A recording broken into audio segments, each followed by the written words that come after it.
a great pleasure to speak to M.I.A.'s fans, at least of the music. I've become a fan of M.I.A. because I think she is the most courageous woman working in the West of music.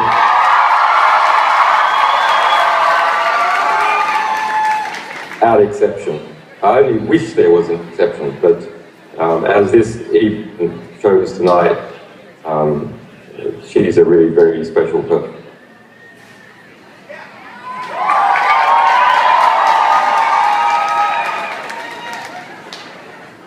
Okay, so I understand we have about 10 minutes. Well, I was in New York not so long ago, back in 2010. Most of the time since I've been under house arrest for past in this embassy as an organization fights through the aftermath from ongoing staff implementation of our publication. So I'm not there tonight, I can't be with you tonight, but there's some other people who come with you also in New York tonight. And that's Greenwald, who's within New York, can't be with you tonight. The journalist primarily behind the Edward Snowden revelations. Laura Poitras, another good friend of mine from New York, can't be there tonight. Why? Also all Edward Snowden revelations. One of our people from the period, Jacob Applebaum, can't be with you in New York tonight. Last time he was in New York, he filled in for me something a little bit like this, not quite as good, and 6 Homeland Security agents turned up to arrest him. So why can't all these people be in New York tonight? Because your government sucks.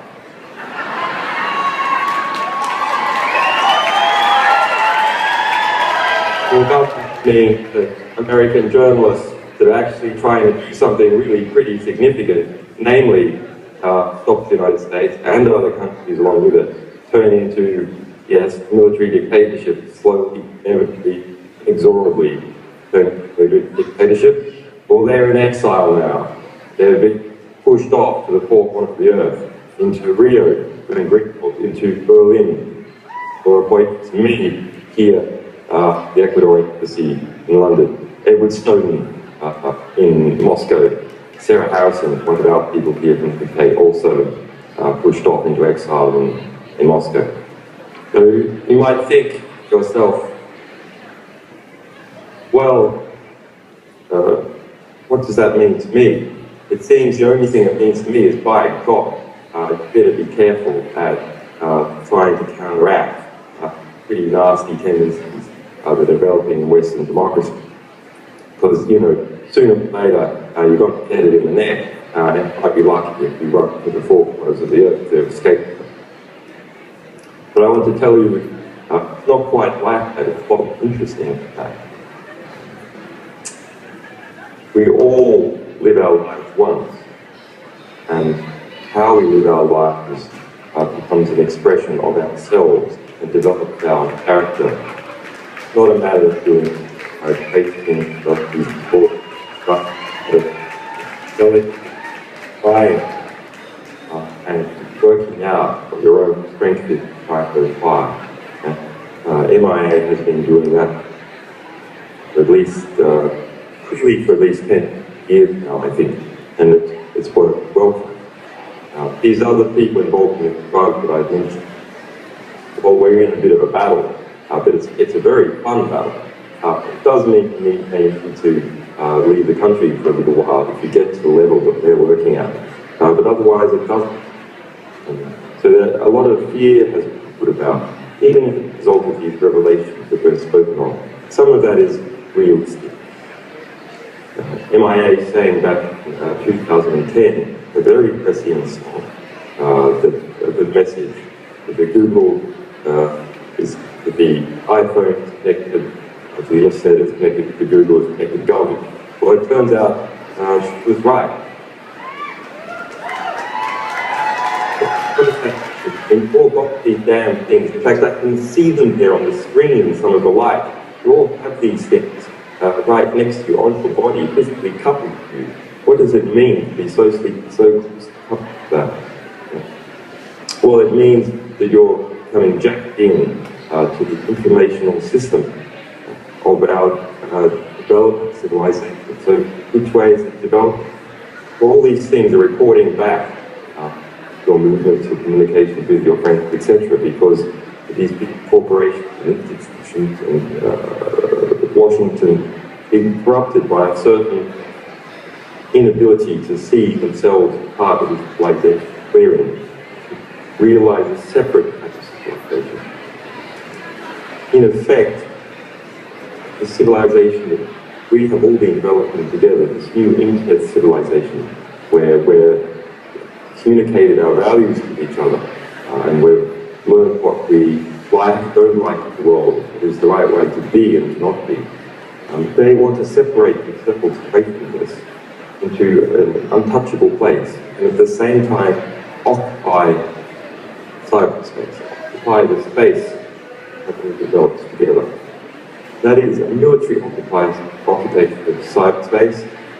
Sounds extreme, but think about it, it's right. A military occupation of cyberspace, which is also a military occupation of our primary civilian communication space. Imagine if we could go back, we look back the past 500 years, since the Gutenberg printing press was invented. Imagine if books were reporting back to Rome, or back to London, or back to Washington, every single time the person, the papers, and pen.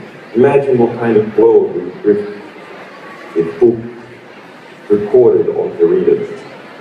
Well, now the National Security Agency and GCHQ, this mesh that is developed in the Western world, is doing just that.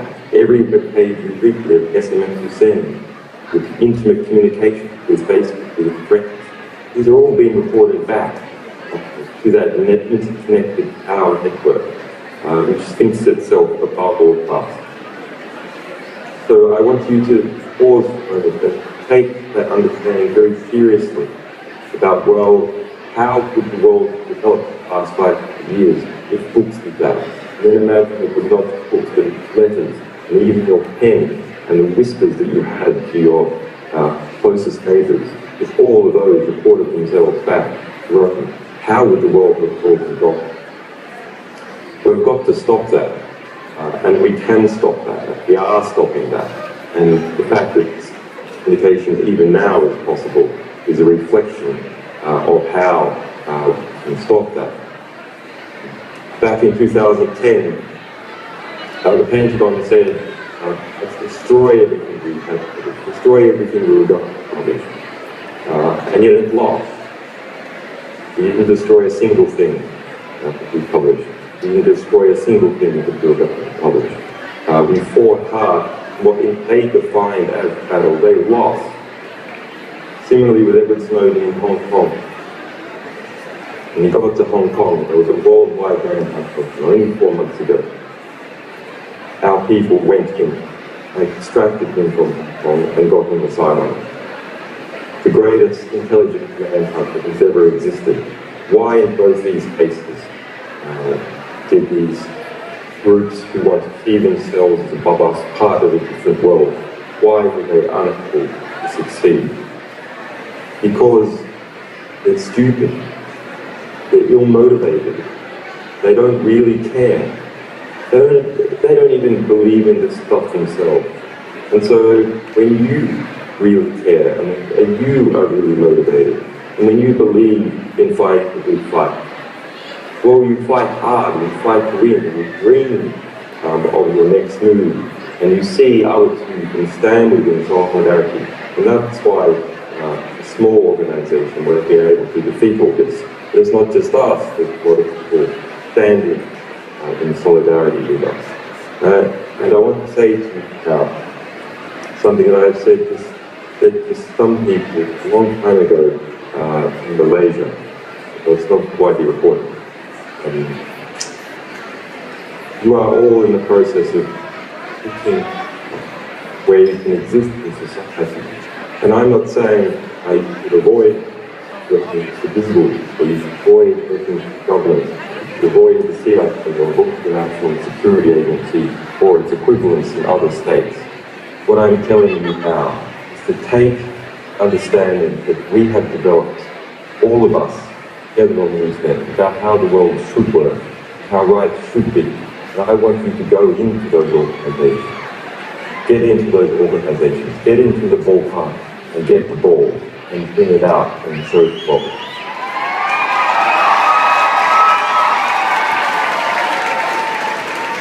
And with that, I'm sure I've scandalized almost everyone there, which I'm very happy to do. I hope you enjoy the show with M.I.A.